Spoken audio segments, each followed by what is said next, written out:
Lalande that he dreamed that the devil appeared to him and asked to be his servant. Hey, Jerome. At the end of their lessons, Tartini handed the devil his violin to test his skill. Is this This is the guy who taught him to play against Charlie Daniels. Yeah. If you lose the devil, get your soul. We just figured it out live. We figured it out. How the devil was so good at playing. You heard it here first. The devil immediately began to play with such virtuosity that Tartini felt his breath taken away. When the composer awoke, he immediately jotted down the sonata, desperately trying to recapture what he had heard in the dream. That would be hard, man, because I barely can remember my dreams. So Satan was kind of like the first like metal band, like this. What's his name? Jerome. Let's see. Well, he told the astronomer Jerome. The guy's name who taught the devil is Giuseppe Tartini. So Giuseppe's like just sitting here, you know, the devil's like, and Giuseppe's just like, and then we get Charlie Daniels. that's right. It's all here. We figured it out. Let's see. Despite the sonata being successful with his audiences, Tartini lamented that the piece was still far from what he had heard in his dream. What he had written was, in his own words, quote, so inferior to what I had heard that if I could have subsisted on other means, I would have broken my violin and abandoned music forever. So it's kind of like the Tenacious D song, The Greatest Song in the World. Yes. Like they played it, but that's not it. It's just a tribute. Pretty much. Yeah. I forgot about that song. I need to go find that song tonight. Number 4, Cornelius Agrippa lived from 1486 to 1535. Let's see. Cornelius Agrippa was the most influential writer of the Renaissance esoterica. I didn't even know that was a word. He studied law and medicine, but never obtained a degree. Well, he didn't study anything then, really. Because if you don't, we all know if you don't have a degree, you're not worth anything. Yeah. According to society, yeah. Anyway. Let's see. He was considered a magician, occult writer, theologian, astrologer, and alchemist. He was a leader in feminist rights. Way back then, feminist rights. Look at that. And feminist rights? Yeah. Oh. And often defended women accused of witchcraft. He wrote 3 books. He wrote 3 books on the occult that are still in use today. In 1535, he was labeled a heretic and sentenced to death. He escaped, and on his way home fell ill and died. He escaped death to die. After Agrippa's death, rumors circulated about his having summoned demons. In the most famous of these, Agrippa, upon his deathbed, released a black dog, which had been his familiar. The black dog resurfaced in various legends about Faustus, and the Goth's version became Schwarzpudel.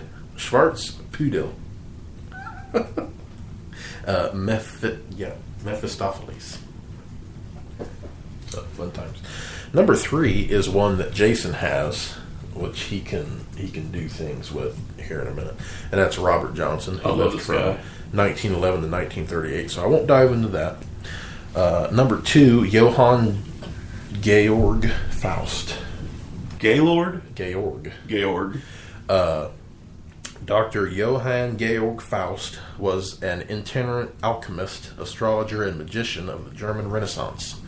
His life became the nucleus of the popular tale of Dr. Faust from circa the 1580s, notably culminating in Marlowe's The Tragical History of Dr. Faustus, 1604, and Gall's Faust, 1808, which we just heard.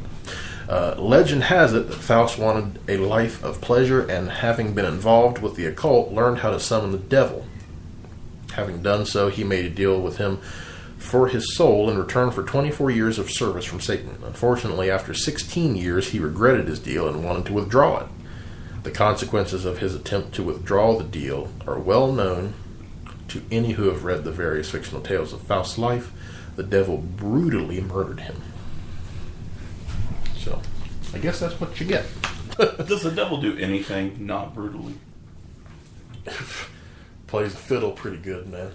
I mean, brutal fiddling and drums and guitar. Brutal diddling. He's just making a bowl of cereal. I think we jumped from the devil to Krampus. He diddles him with that switch. Have you seen The American Dad with Krampus? And he's like an R&B singer. No. It's so funny. You'll have to look that up. If I have, the mind about me later, I will post the Krampus singing to our social media. Is he pretty good? Yeah, it wasn't too bad. I enjoyed it. Number 1, Saint Theophilus of Adana. Not like Adina, but like Adana. Adana. Who died in 538. The guy I just said, since I'm not going to do it again, was a cleric in the 6th century church who is said to have made a deal with the devil to gain an existential position. His story is significant as it is the oldest story of a pact with the devil. Theophilus was the archdeacon of Adana, Sicilia, that's not Sicilia, Cilicia, there you go, which is part of modern Turkey.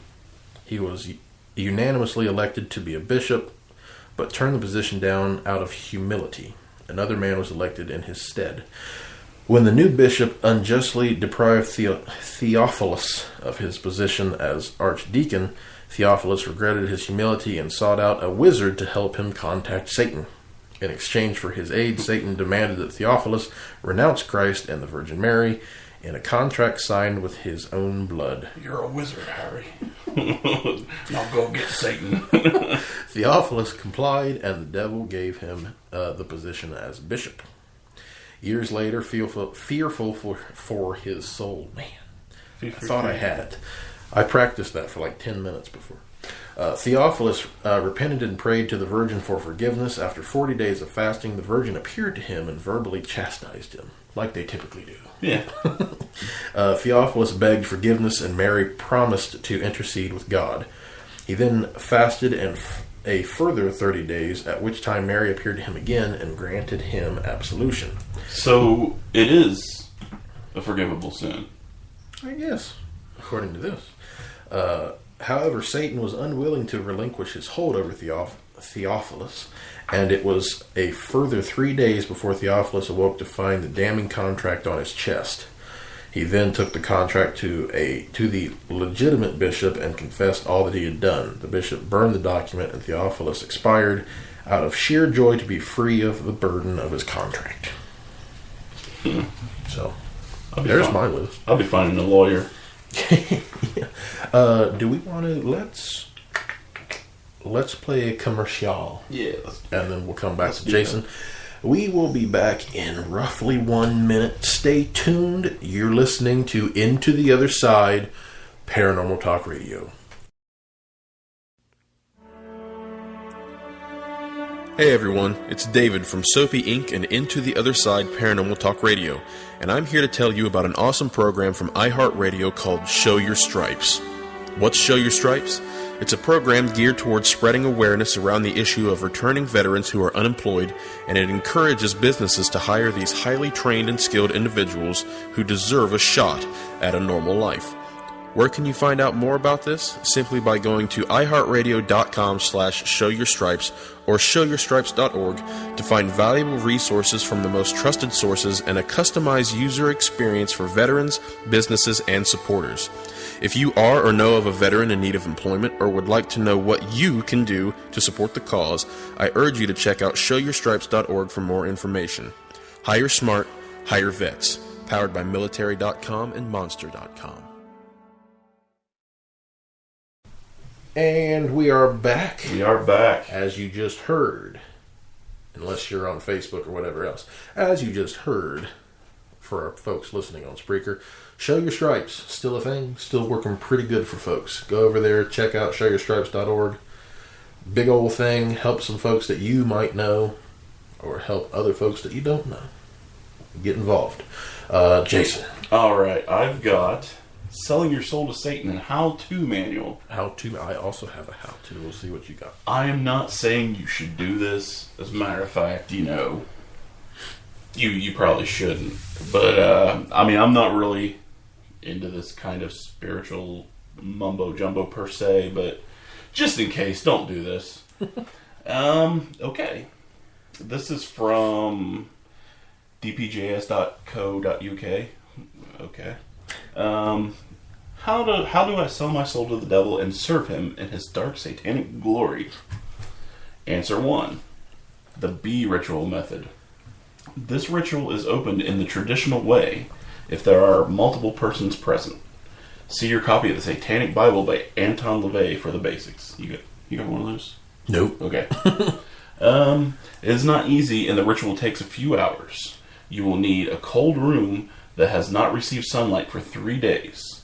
And you'll need a parchment of plain paper that also has been in total darkness for 3 days. So it's all about the darkness. You also need a pentagram drawn on the floor in order to protect yourself. Well, they're not getting their deposit back. And you must stay inside it from beginning to end. Treading outside of it will make any mistake permanent, and you are likely to make at least some mistakes. God, I gotta learn how to read. It's okay, now that we're coming back, so we can relearn how to read. You step outside of it and you make any kind of mistake, that's it. You're screwed. Yeah. So you literally this better be a big ass pentagram. Keep the air heavy with incense, whichever one you like the most. Strawberry. I don't really like incense. No, it takes your breath away. Yeah.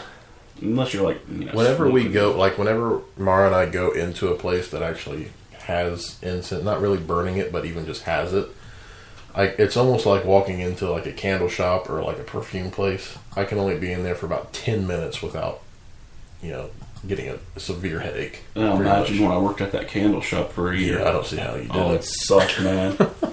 Alright, where the hell was I? Alright, the incense thing. And do the ritual alone at first. Otherwise, your concentration will stray, and you may get embarrassed. Taking a vial of goat's blood, not sheep's blood ever. Scatter drops within the pentagram, but not outside it, and not on your feet. Wow, they're asking a lot. If this selling your soul thing is not worth it. After the scattering, you must not tread on the blood, otherwise you will carry it with you outside the pentagram when you leave. Jesus! What? Etc., etc., etc., blah, blah, blah, bullshit, bullshit, bullshit. I'm reading this. The previous 3 pages are what I call my dark sense of humor. There is an answer that Christian devil worshippers enjoy. What? It is the B-movie media crap combined with the medieval Christian paranoia about non-Christian practices. Doing the above is not only stupid, it is pathetic, unless you make money from it, in which case use ketchup and tell them it's coagulated blood. Okay. Answer 2. A blatant misunderstanding.